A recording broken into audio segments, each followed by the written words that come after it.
पिछले साल जो फील्ड थी जीवन की, उसने बहुत सारे तजुर्बात सिखाए हैं फार्मर्स को। आप भी जानते हैं, मैं भी जानता हूँ, बेशुमार केमिकल यूज़ किया गया। बीमारियाँ थीं कि जाने का नाम नहीं ले रही थी। ऐसे था जैसे केमिकल काम ही नहीं करता, ये चंद दिन के लिए करता है, फिर बीमारी लौट आती है। बार बार बीमारियाँ लौट के आ रही थी और ज़हनी टॉर्चर बहुत ज़्यादा हुए हैं फार्मर्स। और इसके बावजूद भी लाखों रुपया लगाया, फिर भी हमारी फील्ड 60% से ज़्यादा बीमारियों की हालत में पक्के तैयार हुई है। यहीं पे बस नहीं हुआ, स्टोरेज तक इन बीमारियों ने पीछा नहीं छोड़ा।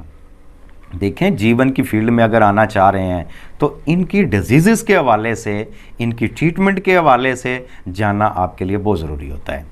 अब मैं ये समझता हूँ, पिछले साल जीवन की फील्ड में 90% जो मसला था वो सॉइल बर्न डिजीज़ के साथ है। अब सॉइल बर्न डिजीज़ को जानना ज़रूरी है, इनकी खसलतों को जानना ज़रूरी है, इसके परमानेंट हल को जानना ज़रूरी है। ये सारी चीज़ें हमें बेतहाशा खर्च से बचाती हैं और हमारी फसल को बहुत ज़्यादा नुकसान से बचाती हैं। देखते हैं कि सॉइल बर्न डिजीज़ क्या होते हैं।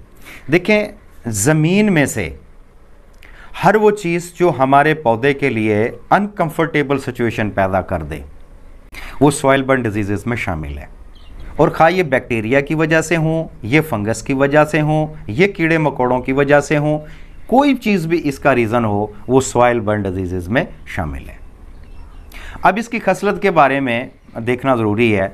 जब इनके लिए हम कोई भी केमिकल यूज़ करते हैं, ये उनके ख़िलाफ़ बहुत जल्द रेसिस्टेंस पैदा करती हैं। इसलिए बार बार स्प्रे करने पर ये केमिकल गैर फाल होते हैं। और दूसरी जो खसलत, ये जब बीमारी एक दफ़ा फील्ड में आती है तो फिर ये बार बार आती है, क्योंकि इसके स्पोर्स हमारी ज़मीन में साल हा साल ज़िंदा रहते हैं। इसलिए या तो फील्ड को चेंज करते रहें या कम से कम नेक्स्ट टाइम के लिए अपनी सॉइल को ज़रूर ट्रीटमेंट करें। अब आते हैं कि बीमारी बार बार हमलावर क्यों होती है। इसके दो बड़े रीज़न हैं। एक तो उस वक़्त जब ये बीमारी आती है, इन्वायरमेंटल कंडीशन बीमारी के लिए फेवरेबल होती है। केमिकल जो है ना, वो बहुत ज़्यादा फॉल नहीं होते, 100% वर्क नहीं कर रहे होते। कभी ऐसा लगता है केमिकल ने काम ही नहीं किया, कभी ऐसा लगता है कि केमिकल ने कुछ बेहतरी आई है लेकिन उसके बाद फिर फील्ड बीमार हो गई है, या ऐसा फील होता है कि बीमारी ने दोबारा हमला कर दिया है। तो इन सारी चीज़ों का रीज़न इन्वायरमेंटल कंडीशन का बीमारी के लिए फेवरेबल होना है। अच्छा, दूसरी वजह यह है कि बीमारी पलट के क्यों आती है और पहले से ज़्यादा शिद्दत में क्यों आती है। देखें, हमारी ज़मीन में दो किस्म की फंजाइयाँ, एक तो दुश्मन फंजाई है जो बीमारी लेके आती है। इसमें सेक्लोशियम राइजिया, फोजेरियम और राइजिक्टोनिया, फाइटोफथूरा, इस टाइप की बहुत सारी फंजाइयाँ हैं। इनके पैथोजिन हमारी फसल की जड़ों पे, मुड्डों पे हमलावर होते हैं, हमारी फसल को बीमार करते हैं। अब कुदरत की तरफ से भी एक फंजाई होती है जिसको हम डॉक्टर फंजाई कह लें, ट्राइकोडर्मा कह लें, दोस्त फंजाई कह लें। ये गॉड गिफ्टेड होती है और ये नेचुरली बीमारी लाने वाली जो फंजाइयाँ या पैथोजिन है उनसे लड़ती है, हमारे पौधे की हिफाजत करती है। और ये हमारे पौधे की जो जड़ें होती हैं रूट जोन में रहती हैं और हमारी फसल की जो जड़ें हैं इनके गिर्द हिसार बना के रहती हैं। ट्राइकोडर्मा का मोड ऑफ एक्शन आप गूगल में पढ़ सकते हैं, आप वहाँ पे बेहतर तरीके से वहाँ पे एक्सप्लेन किया गया है। अब जब पैथोजिन आते हैं बीमारियों के हमारी फसल पे हमला करने के लिए, ये अव्वल तो हमारे पौधे की जड़ों तक इन पैथोजिन्स को पहुँचने ही नहीं देते हैं। अगर वो पहुँचते हैं तो ये ट्राइकोडर्मा इन पैथोजिन्स के ऊपर भी लिपट के बैठ जाती है और इन्हें आहिस्ता आहिस्ता डेड करती है। तो जब तक ये डेड नहीं हो जाते तो ये इसे छोड़ती नहीं है। अब चूँकि हम फील्ड में फंजीसाइड बहुत ज़्यादा यूज़ करते हैं, अब फंजीसाइड का मतलब होता है फंगस को किल करने वाला। अब इसके लिए दोस्त फंजाई हो या दुश्मन फंजाई हो, कोई मायने नहीं रखती। जहाँ पे ये बीमारियाँ लाने वाली फंजाइयों को मारती है, वहाँ पे ये हमारे इस दोस्त फंजाई को, ट्राइकोडर्मा को भी किल कर देती है। अब चूँकि ट्राइकोडर्मा नेचुरल प्रोसेस पे काम कर रही होती है, इसको दोबारा डेवलप होने में वक्त लगता है। दुश्मन फंजाइयाँ दोबारा जल्द डेवलप होके हमारी फसल के ऊपर हमलावर होती हैं।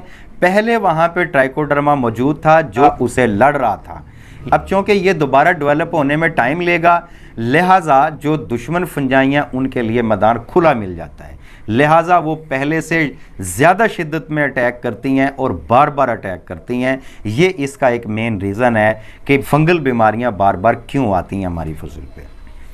अब आते हैं इसके मुस्तकबिल हल की तरफ। देखें, केमिकल के तजुर्बात तो आप बहुत ज़्यादा कर चुके हैं, आपने लाखों रुपए का केमिकल यूज़ किया, इस नतीजे पे तो पहुंच गए हैं ना कि ये इसका मुस्तकिल हल नहीं है। अब चूँकि मेरी फील्ड जो है वो वेजिटेबल की है, अब वेजिटेबल में हमें सबसे ज़्यादा जो परेशानी होती है सॉइल बर्न डिजीज़ से होती है, लिहाजा हम इन्हें इसके ऊपर काफ़ी सारा वर्क किया। 3-4 साल पहले हमने परफेक्ट तजुर्बात किए इसके ऊपर और ये 3-4 साल बहुत सुख शांति से हमारे गुजरे हैं। तो इसका बायोलॉजिकल कंट्रोल जो है वो बेहतरीन हल है और मुस्तकिल हल है।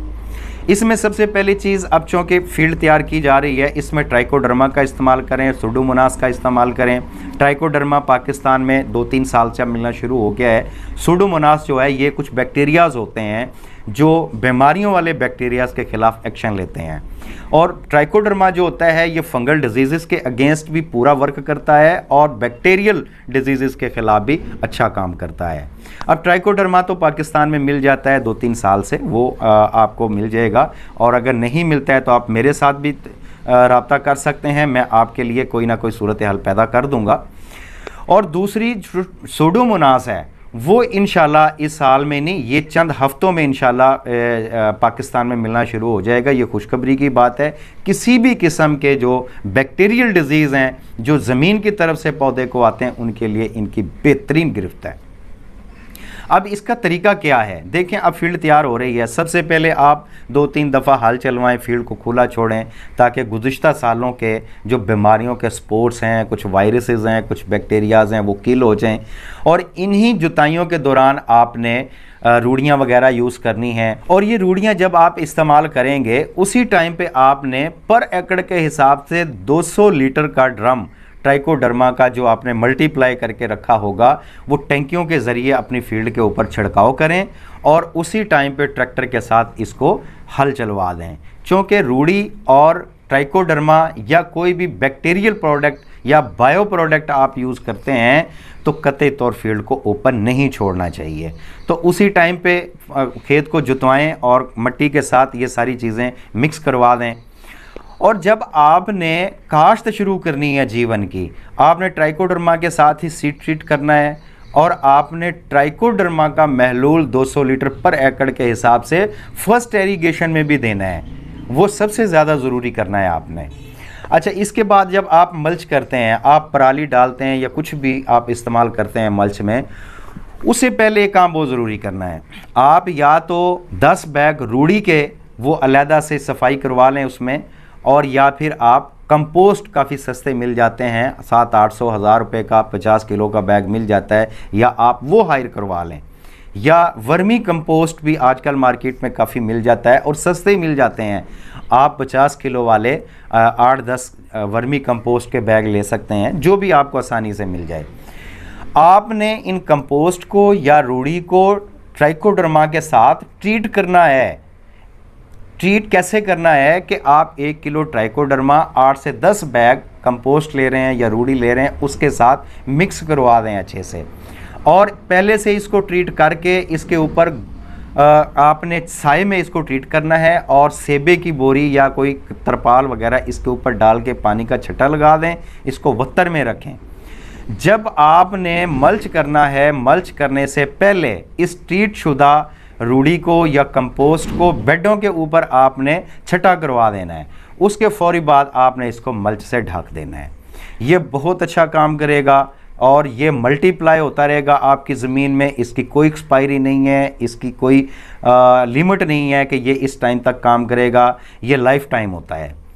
अच्छा, अब आपने कतई तौर भी फंजीसाइड प्रोडक्ट यूज़ नहीं करने, ना फ्लड में, ना ड्रिंच में, ना स्प्रे में। फंजीसाइड आपने कोई प्रोडक्ट यूज़ नहीं करने हैं। देखें, आपको बात समझने की ज़रूरत है। आपको कोई प्रॉब्लम दिख रहा है तो आप फंजीसाइड यूज़ करेंगे। अगर आपको आपकी फील्ड में कोई प्रॉब्लम दिखता ही नहीं है, बीमारी आती ही नहीं है, फिर आपको क्या ज़रूरत पड़ी है प्रोडक्ट यूज़ करने की। तो लिहाजा किसी किस्म की बीमारी आपकी फील्ड में नहीं आएगी।